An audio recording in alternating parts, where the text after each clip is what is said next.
Азыр Ысык көлдүн суусу таза, бирок 2050-жылы ал сазга айланат.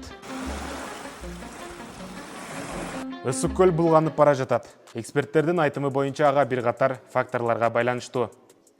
Эс алуучулар таштандыны жээкке же сууга ыргытуусу көлдүн булганышынын негизги жолдорунун бири.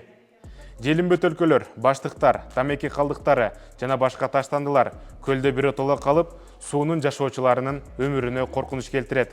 Адамдардын ден соолугуна таасир тийгизет. Ошону менен эле катар экономикалык зыянга алып келет. Оксибензон жана октокрилен сыяктуу кээ бир химиялык заттарды камтыган күндөн коргонуучу кремдерди колдонуу суу чөйрөсүн булгап, көлдүн экосистемасын бузат. Кыргызстандын берметин сактап калуу ар бирибиздин колубуздан келет. Ал үчүн биз өзүбүздүн калдыктарыбызды минималдаштырышыбыз керек. Курамында зыяндуу химиялык заттары бар суулук каражаттарын колдонуудан баш тартыңыз. Ысык көл 2050-жылга чейин саз болуп калабы? Комментарий